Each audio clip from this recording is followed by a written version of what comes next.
Hey guys, I'm Final Request and I'm super excited to share my experience and the workflow for the low-end topic.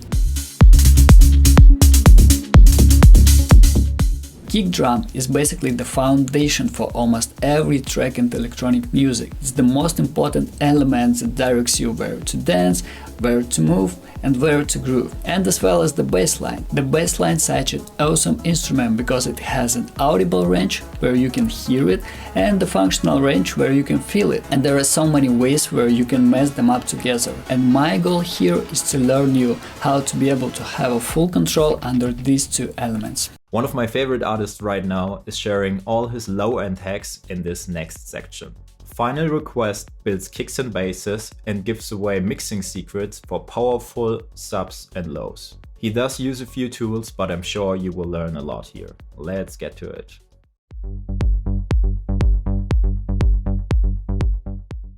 Before we will dive into the kick drum synthesis, I would like to start with the theory. I know sometimes it might be boring, but there are some fundamentals we have to learn. Our kick drum is nothing else but the sine wave with a few envelopes applied to this wave. Kick drum most of the time consists out of three elements, which is the tail, green part here, the punch, the red one, and the click sound. Probably you've been into this situation when you work on your new track and you already tried so many different kick drum samples and that just doesn't work for you. I've been in this situation too so many times, and I'm trying to analyze and understand what the problem is here. And the answer actually is very simple. Just because the sound designers who created this kick drum, they made them out of any context. And just because every track is different and the amount of instruments inside this track is also different, you have to be very lucky to find that kick drum sample. And I truly believe if you learn how to synthesize your own kick drum,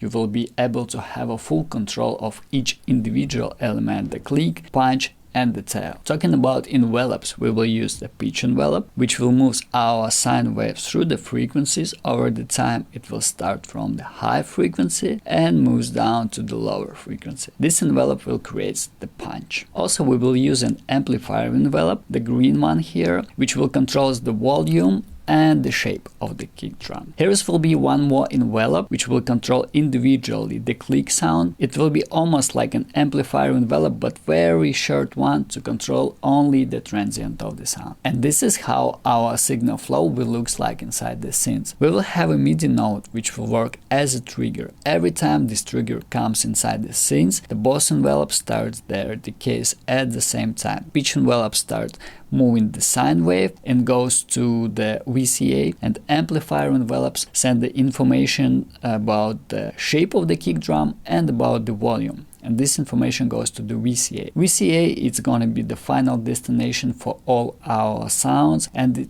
you probably know it like an attack, decay, sustain, release. And after that the signal goes to the output where we can control the volume. And final step here is our visual tools. I truly believe it's not really possible to trust to your ears on 100%, especially if you work in a not perfectly treated studio, or maybe your studio speakers are not good enough, or maybe you're just traveling, you have to finish some music at a hotel room, maybe at the airport. In these situations, I would say these tools are essentials. The first one is an oscilloscope. It will show the waveform of our kick drum. You can see the click, the punch, the tail of the kick drum, and if we will apply any changes to the kick drum, it will show us any changes in the real time here, which is absolutely amazing. And the second one is a spectrogram. If we will apply any changes to the pitch envelope, it will also show us in real time the changes here. The red color is the most loudest part of the kick drum and the blue one is the most quiet. And the third tool is a spectrum analyzer. With this tool we can see the fundamental frequency and the key of your kick drum, and we can also see maybe if there is some gaps over the spectrum,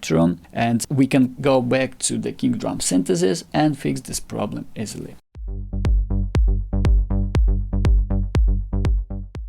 We are now in a completely blank Ableton project, and I would like to start with the limiter and bring it to the master channel just to be sure we keep all our levels under control. We don't need this track, at least for now. I just delete it, and I want to create a very simple MIDI pattern for our kick drums. I use F, F sharp, G and G sharp as the main tones for almost all of my kick drums. I would like to probably keep it somewhere in the middle of this range and keep our kick drum in the key of G. Let's make a loop and bring the Serum synthesizer. Like I told you before, our main heart of the kick drum will be the sine wave, and we will create it out of sine wave. You can find it under Analog, Basic Shapes, and here it is, the sine wave. The Serum synthesizer also offers us the special sine wave waveform, which is called Analog BT sine wave. They probably created this for the kick drum especially, and to show this I have to set up all the visual tools I have. Let's start with this pen. To set up this quickly, I need just only one interaction of the kick drum to see at the time. I change it to 1 to force, DJ to shaded, the color probably I keep it white, and the color of these lines, you probably don't see it now, I just want to make it a little bit brighter. Perfect. Oscilloscope is set it up, and the next tool will be Vision 4X. It's a very big interface, but we don't need it. We just need only this part, and there is the preferences, and the same, I just need the one interaction of the kick drum, one force, overlay on, and the color map change to the heat map. Close the preferences and make it smaller. And now we are ready to see the difference between this waveform, which is analog bass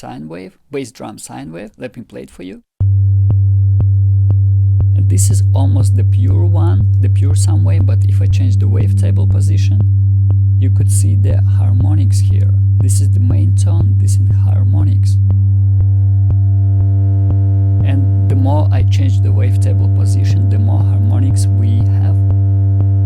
So I would like to don't have any harmonics in my wave, because I would like to add them later on the stage where we will add an effects to our kick drum by using the distortion and overdrive. So this is why I wouldn't like to use this analog BT sine wave, but just go to the basic shapes and keep it as simple as possible, just the pure sine wave with no harmonics at all. And let me also bring the Span Plus. I usually use my preset real time, and here is, you can see all the preferences here. I changed the block size. I don't remember, probably default was 2000. I changed it to the higher resolution all the way up, and the slope 4.5. Here is our fundamental, and we are definitely a little bit higher than we have to. We don't need to have our kick drum at G2. And let me change it to the G1 here. Perfect. So our main key now and the main tone will be G1. Perfect. Let's move on. And inside the Serum, so every time these MIDI notes trigger the oscillator number 1, oscillator A, you see the waveform change its position, and we don't need it because we need our kick drum as stable as possible. To fix this, we change the random to 0, and now our waveform almost the same.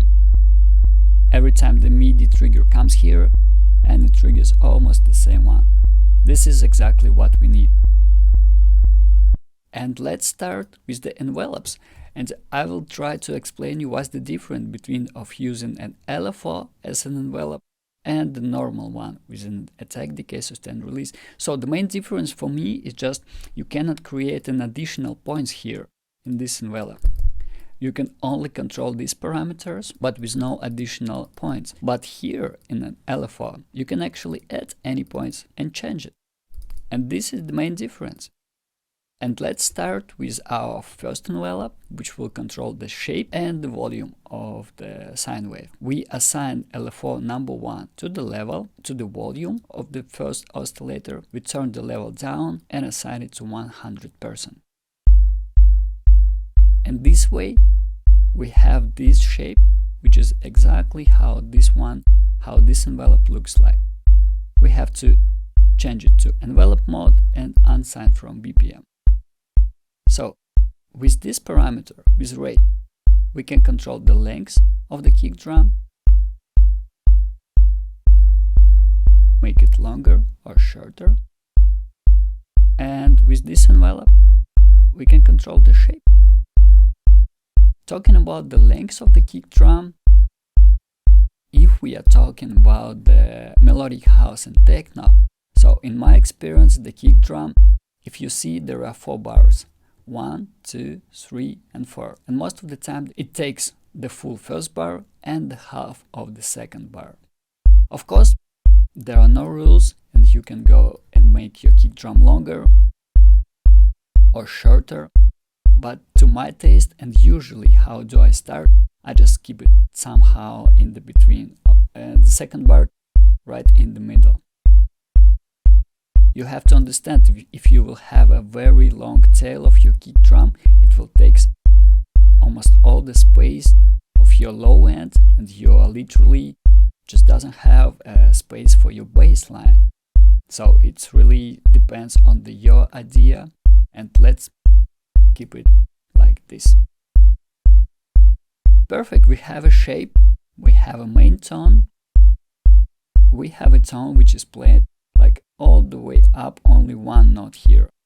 So what's next? The next step is to implement the pitch envelope. We also change it to the envelope mode, we unsize it from the BPM, and this envelope should be a little bit shorter, and we will assign this one to the chorus pitch. Just drag and drop here, and we already hear almost like the kick drum sound. So what we have to change, we have to go to the matrix and change from the bipolar to the unipolar mode. So this way our pitch envelope goes only the one direction. And here you can see from where the pitch envelope starts working, and you can control the frequency where it starts work. Pay attention to this one. If I go higher with this parameter, the pitch envelope starts work higher, and the sine wave starts moving down from almost like 400 Hz.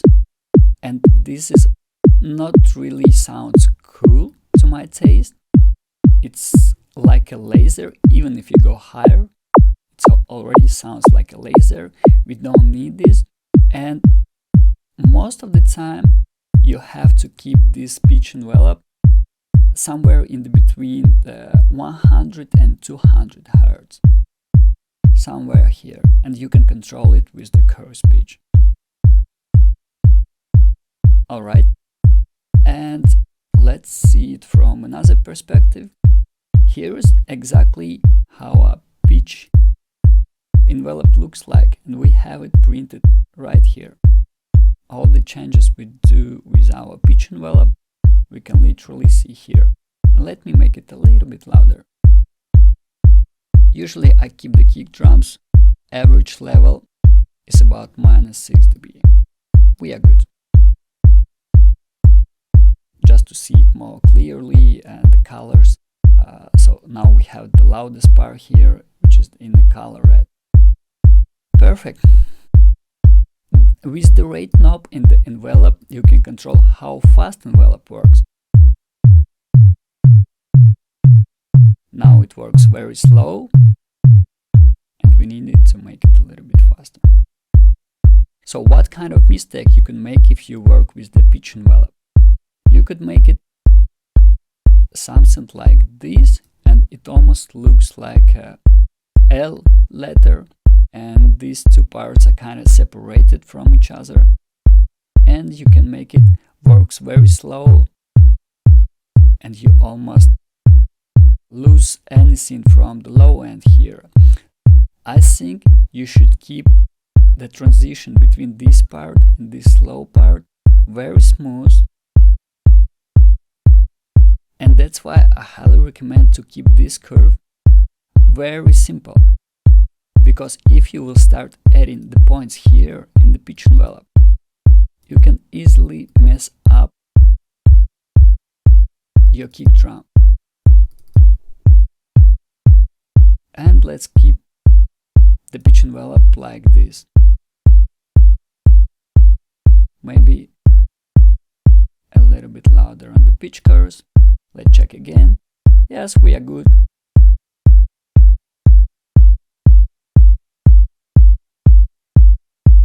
Perfect.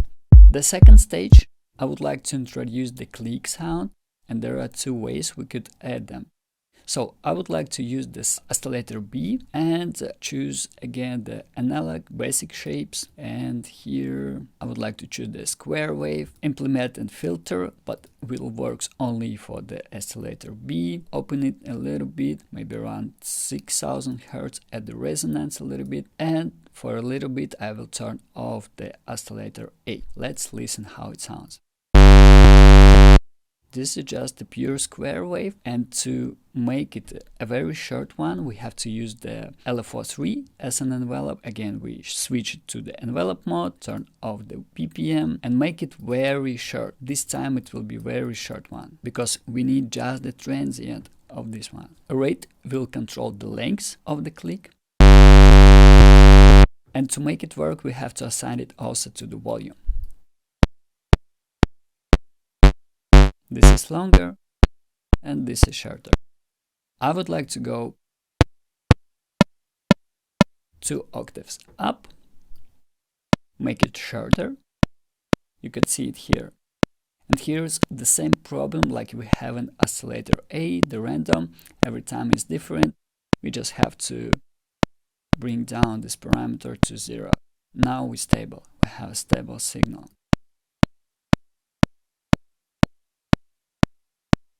Let's try to play them together. Also, one thing here, let me turn off the click sound and play just only the oscillator 1, oscillator 8. Here we can make some space if we will pay attention to the very beginning of the kick drum, which is here. We can keep some space for our click sound. Just moving this a little bit to the right. This very first envelope. And now if I play the click sound, it will have a space for this. Let's make it even more shorter.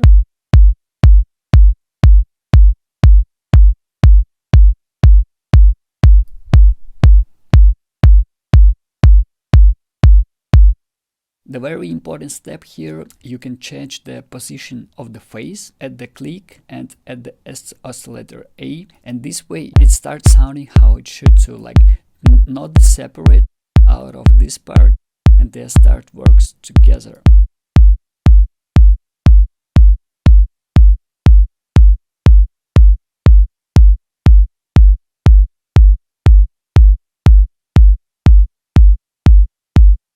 Perfect. Now, to make our click sound even more louder, I would like to introduce the distortion. I usually use the first one, the tube, and most of the time I keep the levels under, let's say, 20% to 25%, and if I go further and add a lot of distortion, we start clearly hear it, which is not probably in some music genres it makes sense. But I would like to have our kick drum clean in a way like this is just good for the melodic house and techno again, and I don't really like very distorted kick sound. And this is how do we apply the distortion for the whole kick drum. And if you drop this LFO also to the drive, it will assign this envelope to the distortion, and it will work only for the click sound. Let me zoom in. And it makes the click sound louder. It saturates only the click and makes it louder. And this is very basic stuff for the first option of the click sound. And let's move on and start implement this one, a noise one. If you have any samples you like, you could add them to this folder. I've added some samples from the PML packs. There are the kick drums, the head samples, and let's choose the random one. I want to turn off the oscillator one and play just only the sample. Make it louder. Switch it to one shot. And here is the full samples. And probably you like just only the very first part, the click sound of any kick drum, or maybe you just like to mix them together, this part and the synthetic click. You could definitely do this. But before we go further, I would like to apply the filter as well to the noise. Same parameters here, and to make it very short, we have to use the same envelope, but I would like to create it in envelope 4, just to be able to control separately. This envelope we will keep only for the synthetic click sound, and this is for the organic click sound. So the same, we change it to the envelope mode, we make it short, because we need only an initial transient, we unsize it from BPM, and this is how we control the length. We assign this to the level, 100%. And let's listen. So now we have only the transient. And the same like we did, if you feel like the click sounds quiet, you can apply this envelope again to the drive and saturate the click sound and make it louder. And let's listen together.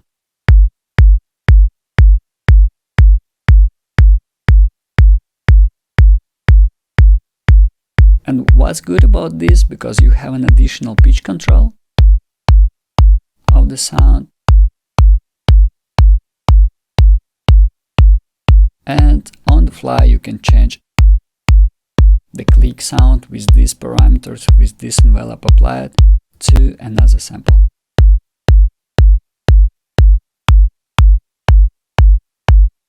Perfect, you have two options for your click sound. I probably would like to stay with this one, the more synthetic one. We could also change the pitch a little bit.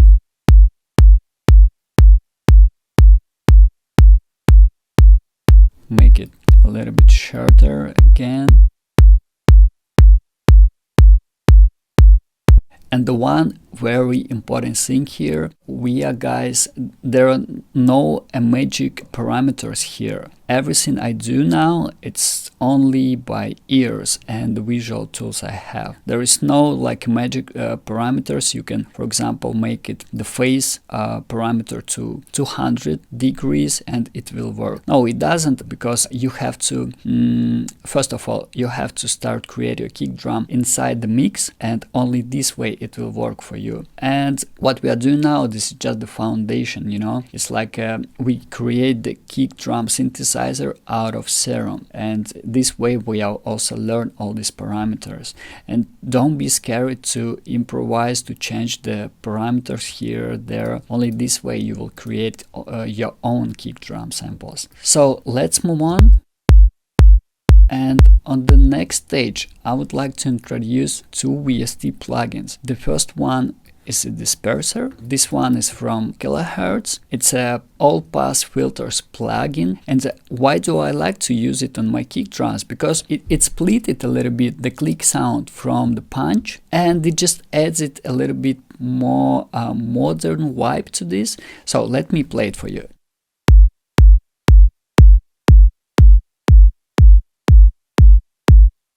So if you start from the right position, it will affect only to the click sound here. If you go to the left, it will start moves the whole kick drum, the tail and the punch.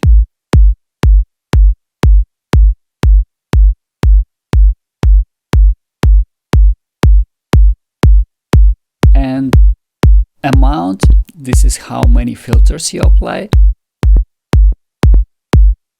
And the pinch, it's more like a resonance knob, but I never use it here. And the amount, I never go like, let's say, above 20%. This is the amount, like 6 or 4. If you right click on your mouse, there is 3 filters, 5. I would like to keep it somewhere like this, and let me to play with and without.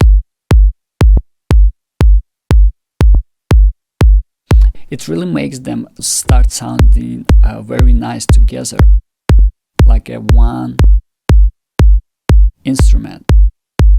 And the second instrument, the VST, it's called the Observe. This is the paid version of this effect, and this is the free version. And they does the same. This is the filters, and here you can choose how many filters you have to apply. But sometimes I would like to have them both and choose, because they does the same effect, but sometimes it just sounds different.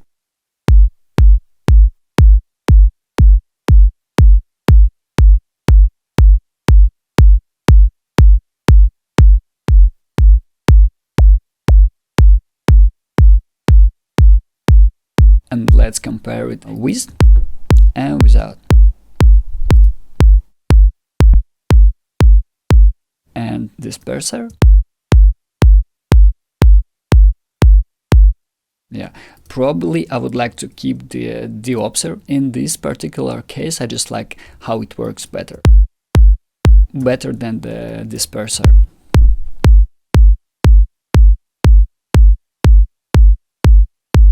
Alright, so the next stage here is when we added the Observe. Here as you can see, our click sound now sounds way more louder than the body and the tail of the kick drum.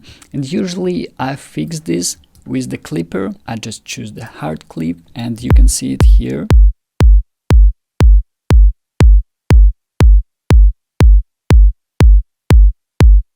And there is almost no difference to the sound, but we save it the head drum, because as you can see, let me show you, without clipper, and maybe I will make louder, just bring the utility, because we have to keep the levels under the -6. This is my reference levels. And without the clipper, we are already picking 0.11, and when I apply the clipper, make it quieter,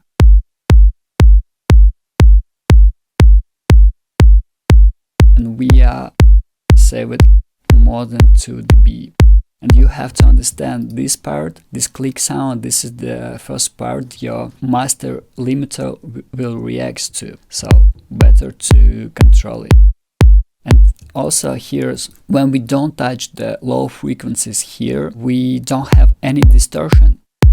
But when I start touching this part of the kick drum with the clipper, we start getting it distorted. So be sure you apply it only for the click sound here, but not to the tail. Also, the EQ, you can control the click sound. To me it's a little bit clicky. I would probably make it softer, like this. And all the other spectrum here I wouldn't really touch, because you see we have a very smooth curve here, and if it needs, if you are work already on the track, maybe your kick drum is not getting through the mix, so in this situation you probably would like to add some high frequencies here, maybe add the mid frequencies here, but it makes no sense if you just create your kick drum out of any context. You will just boost these frequencies, but it just doesn't work this way. So for now I would like to keep the equalizer clean, only with the high cut here.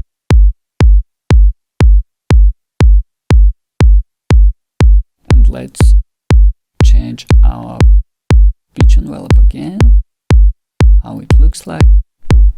We go to the master chain, vision, and what's good about this plugin, that the Observe one, it changed the sound, but it doesn't, and you can see it changed the shape here, but it doesn't change our main tone.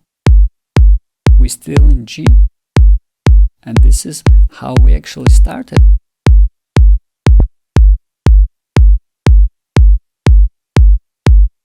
So let me open the Serum again, And all these parameters also, when we will have the mix, and in our case we will add the baseline, probably I would like to change any parameters also. And again, just because the kick drum already played with the baseline, don't be scared to move these parameters, guys. The more you practice, the more better results you will get out of this one. So it looks we are done, and let's move on to the next chapter. And now it's time to create the bass line. Let's start with adding the new MIDI track, rename it bass, and the previous one let's rename as a kick drum. I will use the Anna synthesizer, which is the subtractive synthesizer for our bass line, and let's start with initial preset and create the new MIDI clip for our bass. Probably it's a good idea to keep the key of the bass line the same as the key of our kick drum. Let's create a very simple MIDI pattern, and I want to change the parameters or also velocity to 0, because we will assign the velocity to the phase position, and later I will explain why this is very important for us. Let's keep it like this for now.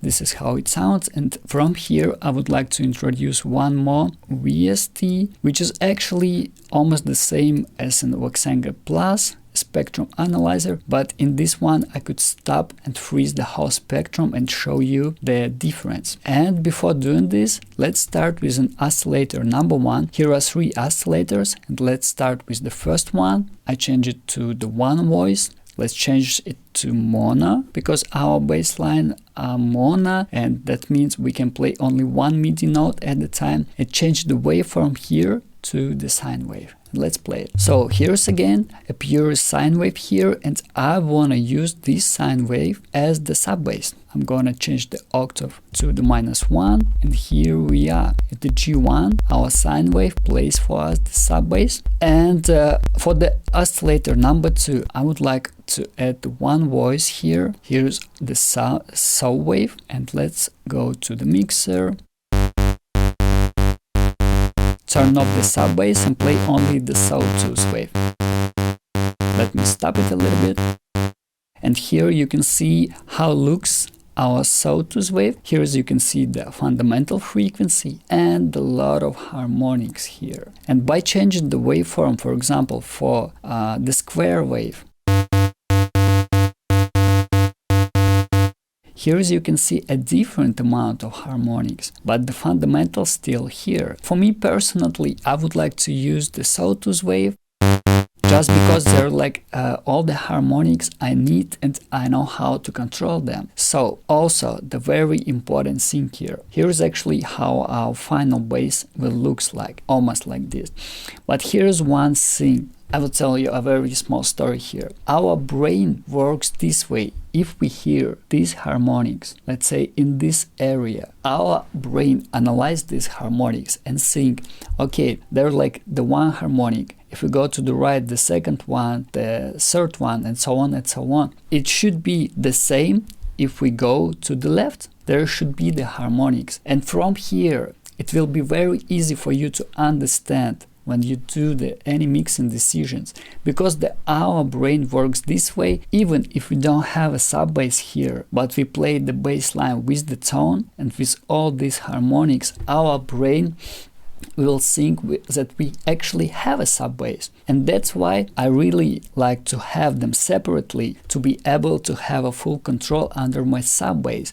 Because here is also the range where is the kick drum played, and I don't want to have my sub bass playing the same loudness as the kick drum. And that's why I really like to control it with a different volume fader. And for example, if I don't have this sub bass and the oscillator too, I go to the octave down, and let's listen. So now we have a sawtooth with the sub bass. And to be able to control it in this way, I have to apply the equalizer. And let me show you. And like I told, in the kick drum, I don't really like the destructive ways. applying to the sounds. And let me show you what could be with the signal if I apply the, for example, low cut here. I don't need the high cut, 32 Hz. And we cut here everything below C1 and below 32. And let me turn off the equalizer and play the bass again and see the peak level here. So our peak level is -11.9. And what could happen if I apply the equalizer here? So we almost double our peak level, and we are actually not saving the headroom, but we increase the amount of the peak level, and we have to control it again. And to me, just the destructive way, I don't need it. So this works for me, and this is not the rule. Of course, you could use the equalizer to your bass line, but to me it just makes no sense to apply it to the sub bass and cut the sub bass, while I can control the amount of the sub bass with the amount of the volume, having it at the separate from my main bass. So let's back it to the 0 octave and play again together the sub bass and the bass line.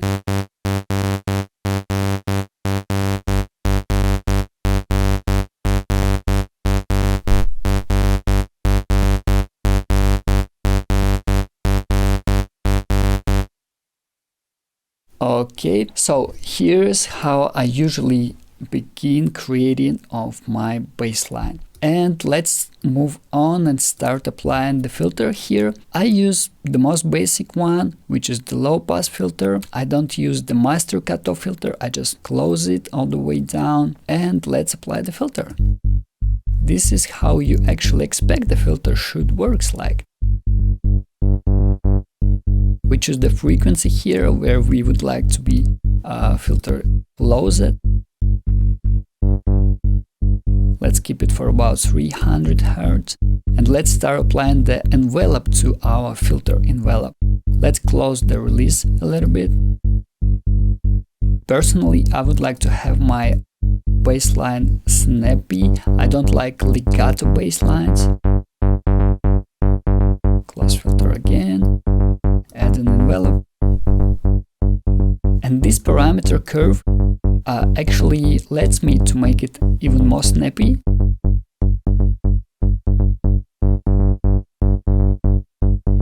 And on the way left it goes a little bit more longer, but I like it more snappy. Like this. Adjust an envelope again.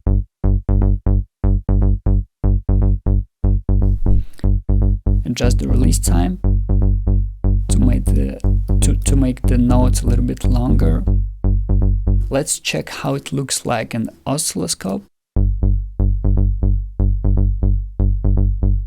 And maybe from here we could change it to a different view. And also, very important step here, and both oscillators, at the first one and the second one. Here we have a retrigger parameter, and if I press this, that means that our sub bass, we are talking about an oscillator number 1 where we have a sub bass, our sub bass will start playing with exact this position. If we turn off this trigger, the position and starting position will randomly change it here. And this is not good for us because we will control the phase position with the velocity here. Every time we will change the velocity, we will change the position of our waveform, but it will start with the position where we will choose. And we need this just only because we would like to have a best relationship between our sub bass and the kick drum. So to make it work, I go to the modulation matrix, I choose the velocity, and the destination mode is gonna be our oscillator number 1, and we need the phase, it's here. Perfect. So now the whole setup is working. Let me maybe shorten up the loop to show you what I'm talking about. And here I changed the velocity parameter, and you could see the shape of the waveform is changed, but in a controllable way. We change it and it stops here. Every time we change, it changed once and it stopped exactly how we chose. So we will back to the step at the stage where we will make a relationship between our bass line and the kick drum. So let's keep it how it is now. And oscillator number 2, I would like to have it also controllable, also with the rhetoric on, just because. Let me go to the oscillator mix, mute the sub bass and play again the bass line for you, just because this area, the whole one together with the sub bass, it's more not like an audible area, but this is area where we feel the sound, and this area very important for the big environments such as club and festivals, and that's why I want to have retrigger on as well on the oscillator number 2, just to be able to have it under control. Again, this is only for the reasons to create the best relationship between the bass line and the kick drum. So let's move on. And from here, I would like to introduce the oscillator number 3, because these two oscillators, they are gonna be as stable as possible. But the third one, I would like to don't have it mono, because if you listen to the track with only the mono bass line, it's gonna be very boring, especially if you use like an AirPods or the modern headphones. I just don't like it. To me, it doesn't sound modern. So that's why here I would like to introduce an oscillator 3, and not the one voice, but maybe 2 or even more, and let me play it solo. So you can hear, if you're listening in the headphones, the sound already white. So here you can go further and don't choose the sawtooth waves. You can actually choose any waveform you have. If you use, for example, the Serum, there are like a fair amount of different waves. Just choose the one you like how it sounds. And here, let me play it with the analyzer. Here I would like to change the octave and go to octave 1 octave up. So now we don't touch our fundamental frequency of the bass. And if you play this sound solo, it might sound not the bassy. It has nothing to the bass line, but if you start playing both 3 oscillators together, it sounds like one bass. And just because we now have this trigger on, you can see this harmonic. This way it plays very stable. It always at the same position here, but if I turn off the retrigger, it makes it white and less stable. And we can balance it here.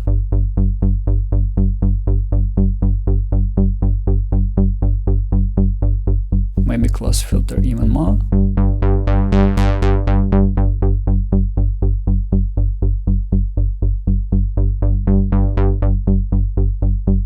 And to go even further, I would like to introduce the oscillator number 4, which is this one.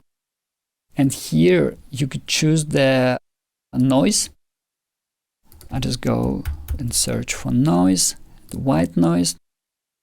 Close this down, go to octave 1, high pass, and let me play it solo oscillator 4. Retrigger on, and open the filter.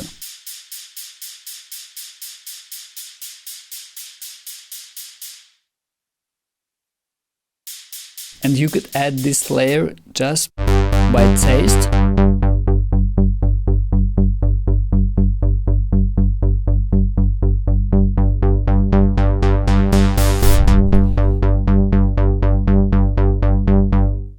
Make the high cut even more. And I think it's a good idea to add a little bit delay, just to make it even more interesting. In a pink mode.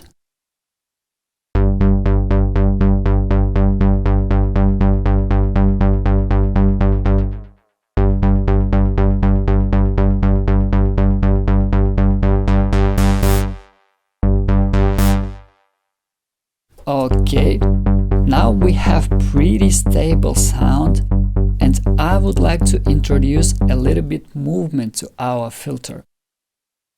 I don't want to create an automation at the production stage, but I want to still be able to hear some movements to the sound. So it could be achieved by using this envelope if we apply it to the filter frequency, and here we can add some points, very random, and choose the parameters here. Here's we can control to be this in sync. Here's we control the depth, choose the rate, let's say 1 to 1, and let's start listening.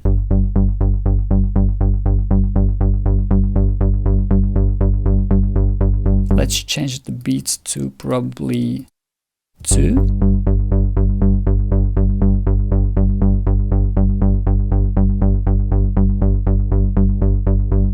And change the rate.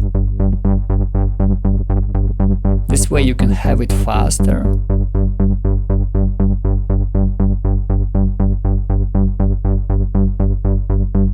We can make it as a loop.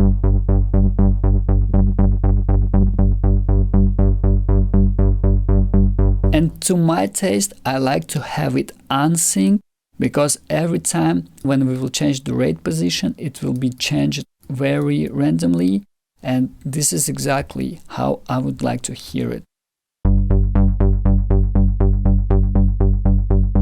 Gives that organic feeling to the filter, and this a little bit randomness, but in a controlled way.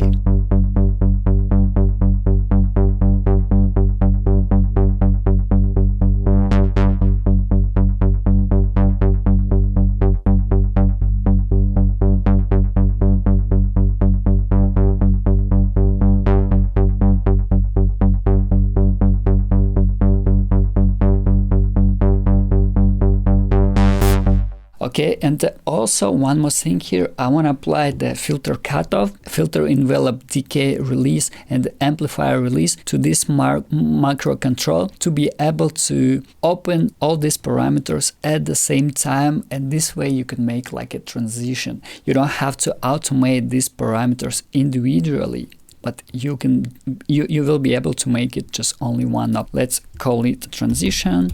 And let's go to the modulation. We choose the macro one, we choose the filter frequency, macro one again, we choose the amplifier release, macro one. So here we choose the filter envelope decay, and here we choose the filter envelope release. So here we don't need it on 100%, and let's listen.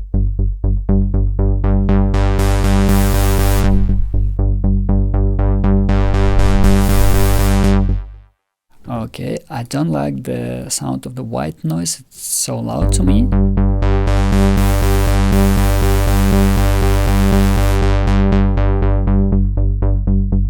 And let's change the envelope a little bit.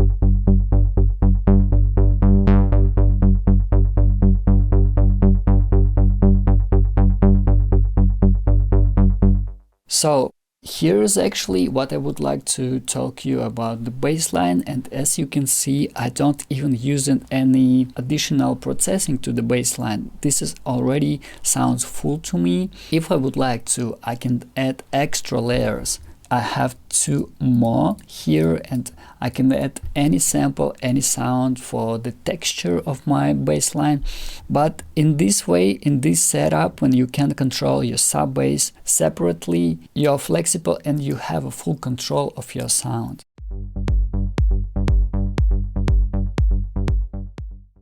We have a kick drum and the bassline, and now it's time to work with them together. Let's have a quick listen.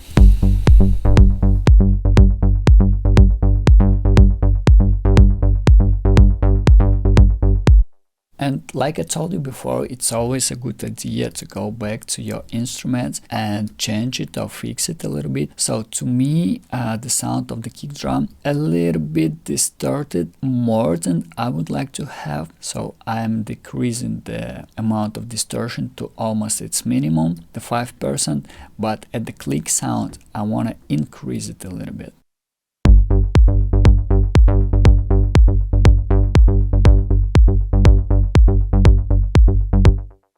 That's fine. And let's add one instance of Azilas Megascope to the kick channel. Let's change the color to red one, same settings like we had before, and one instance to the baseline. Color is fine, shaded mode, and one for I don't need the instance on the kick. They will show us the same, but keep the instance on the baseline, and it actually will show us the waveform of the kick drum and the waveform of the baseline separately, but if we choose the mode from stack it to overload, it will show us two waveforms played together. And please be sure to add the Azilas Megascope plugin before the plugins, which will introduce some delay to the signal, because if you check this area, we have a standard clip which introduces 1.5 millisecond of the delay. That means the kick drum, the waveform of the kick drum will be moved slightly to the right according to these millisecond parameters. So we can move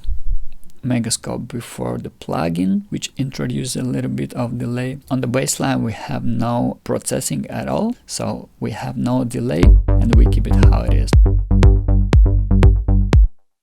Before we will even start adding the sidechain plugins, I wanna work with the phase and try to align. So in our example, we are actually not in the bad situation, because here is the phase. It's not a big difference, but we could definitely make it better. So let's start to be able to change the phase position of our baseline. Remember, we assigned it to the velocity, and every time I will move the velocity, the position of the baseline, the phase position of the baseline will be changed. Let me actually short up the loop to have only the very few notes played. And now, as you can see, especially at this area, when we will change the velocity,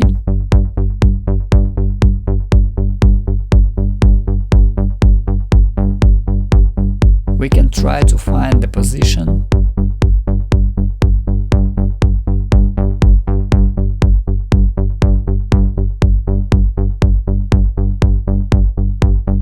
where our phase will be almost the same.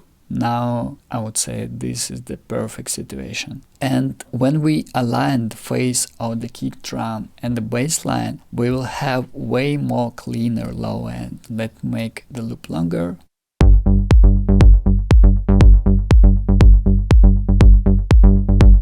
And again, when we turn it on, the retrigger option inside the synthesizer, here when we align the phase, and every time the baseline plays, it will be in exact same position. But with the retrigger turned off in the first and the second oscillator, the position will be changed every time. And now I think we're good to start with adding sidechain plugins. And I use a few of them. The normal compressor, which works as a sidechain if you choose the input signal as a kick drum. Let me add it first. And the second one, I use a DAC. Let me turn it off for a bit. And the third option I would show you, it's an ring modulation, or actually an amplitude modulation sidechain. It's going to be our third option. And I want to tell you pros and cons of each sidechain plugin, and let's start with the default one, compressor.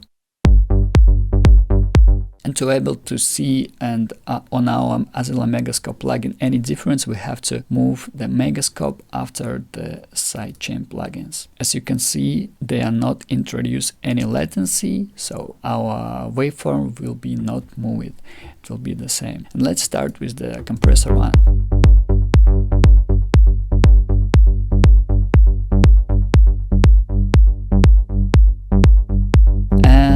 Most of the time I use this sidechain effect on almost every instrument, but not the bass line, because as you can see, even if we say chain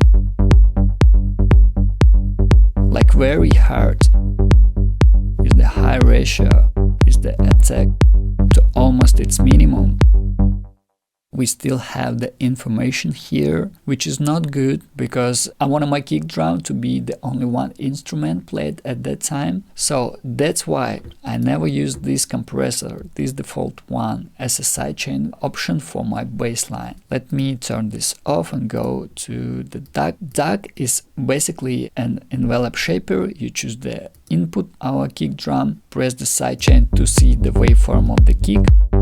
And here with an envelope you're able to control the amount of the sidechain here and draw in the relationship with the kick drum.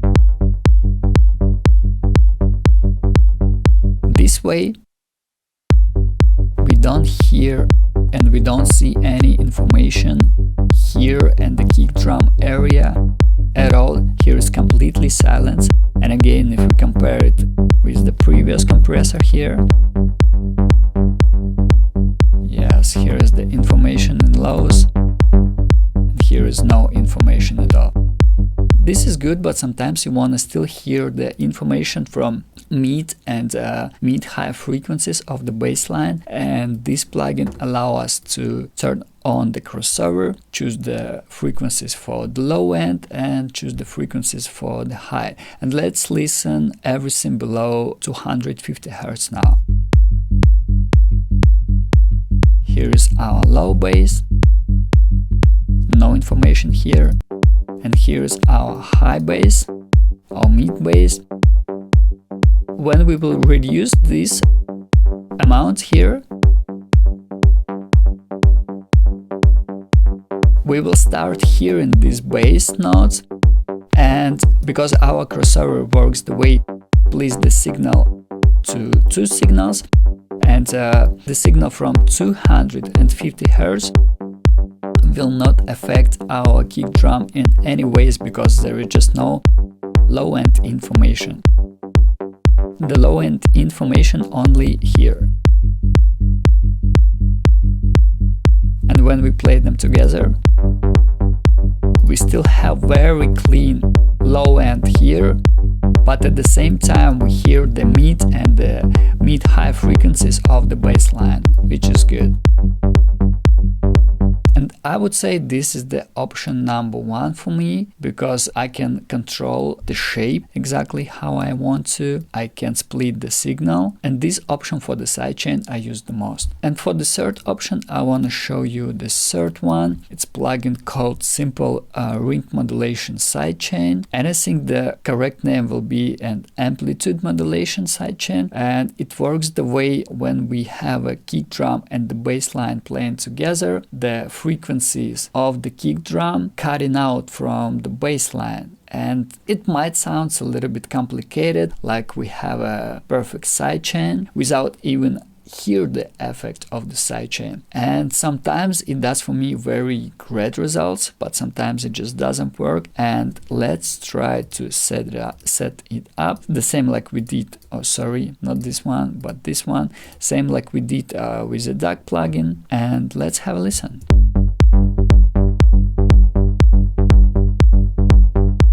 Here is the kick and here is the bass.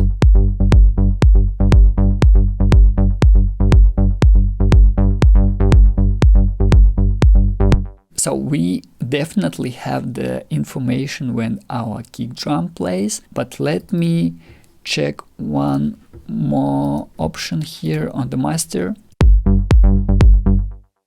to see the signals playing together.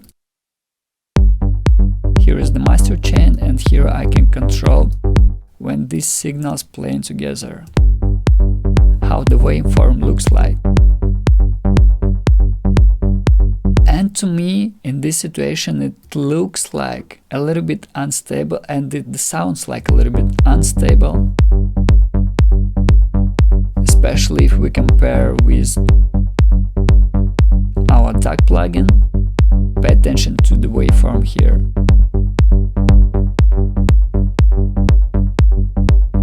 There is no increase in the amplitude, the kick drum always as stable as possible.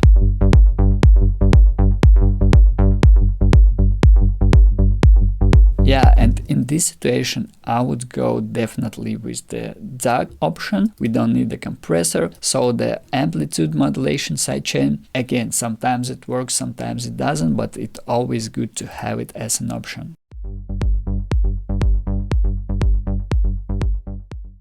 Okay, let me close this instance and work a little bit with the instance from the master channel. And here is the small option for the filter. It's like a low pass filter. We can hear the lows, only the lows. When I press, it plays with the filter, but when I don't press, here it plays without filter but shows us the waveform only of the low end. And here I want to change a little bit the curve of this one.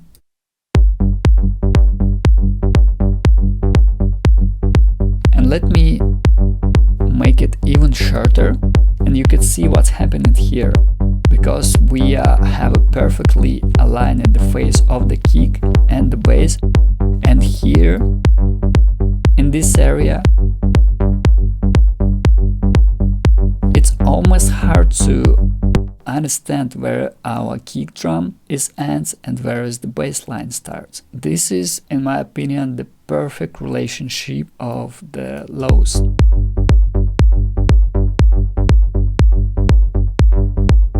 And this way you will be able to have more headroom in your mix.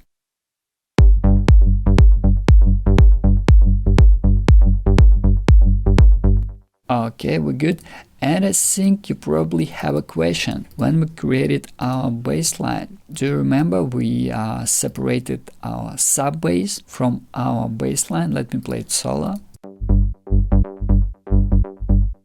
So here is the sub bass. And I want to show you some tricks how you can balance only your sub bass. And for this I will need the Vision 4X. And let's start only with this one and play them together with the kick drum. And like I told you, the red color here is the most loudest part in our signal. In our case, it's a kick drum. Now here's the fundamental of the bass line, and here are the harmonics we have. For the sub bass, how do I balance the sub bass? Let's start slowly adding this, and we start getting the information about the sub bass here. And for most of the cases, I never go, if we are talking about the colors, I would like to have it not the same red, but almost the same color like a kick drum. That means they play almost the same loudness, but the kick drum is still kind of dominated. That means the sub bass slightly below the kick drum. And because the psychoacoustic things I told you before, if we hear this fundamental of the bass line, our brain thinks there is actually the fair amount of the sub bass, but in the real situation there might be even something like this. But if we increase this part of the bass together with the harmonics,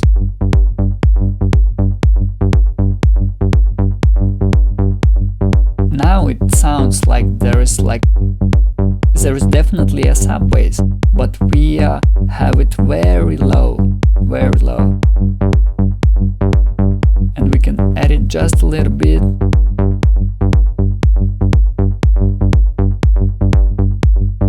And this is how it might be balanced. And I'm also highly suggest you to analyze your favorite reference tracks using these tools, because this way you will clearly understand by checking how loud the kick drum in the mix you like and how loud the sub bass, the fundamental of the bass. You could see literally every part of the track if you use this tool. And one more tool, also talking about the balancing, it's gonna be Waxenga's pen. And if we go to static, I have one curve, which is the curve of my track, and you could make this curve by simply dropping any reference to the Ableton, play this reference track, and in the static you just click take and it will create the shape for you, the spectrum. And let's play our kick and bass together.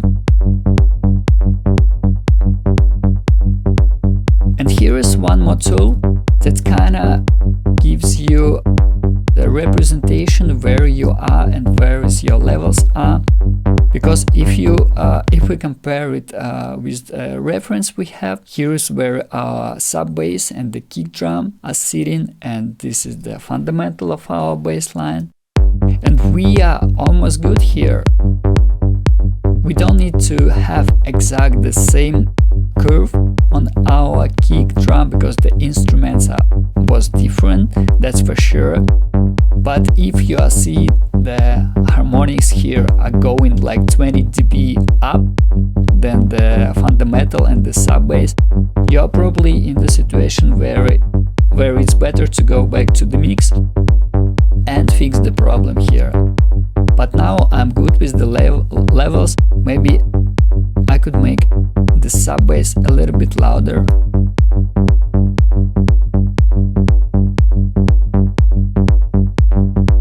Yes.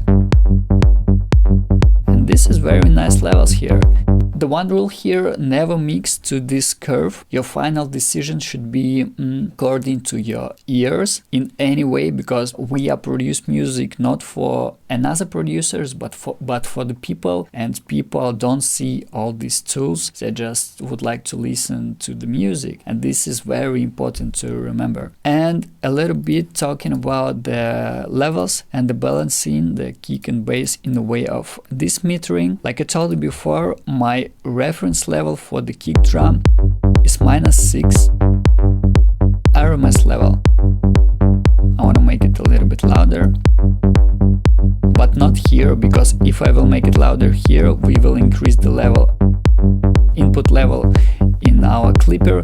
I will probably go and add one more utility plugin and slightly increase the level to the -6 RMS level. I don't really care about the peak level, because the peak level I can decrease again with our hard clipper. It decreases here. And for the bass line, the starting point, when you just have your bass line and the kick and you wanna start balancing them somehow, a starting point for the bass line I usually use at -12, which is 6 dB difference.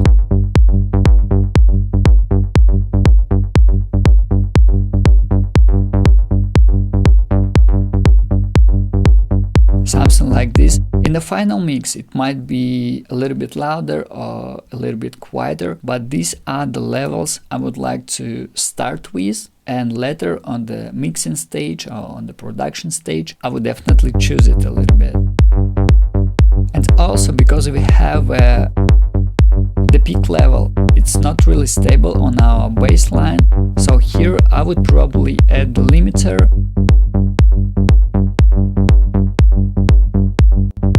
use for the bass line, and cut a little bit, just the very first transients of the signal.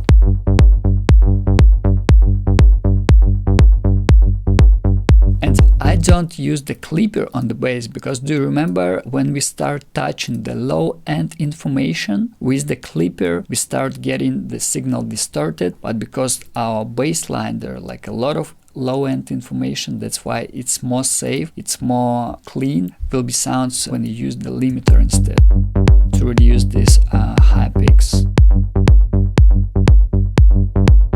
Yeah, that's pretty much it.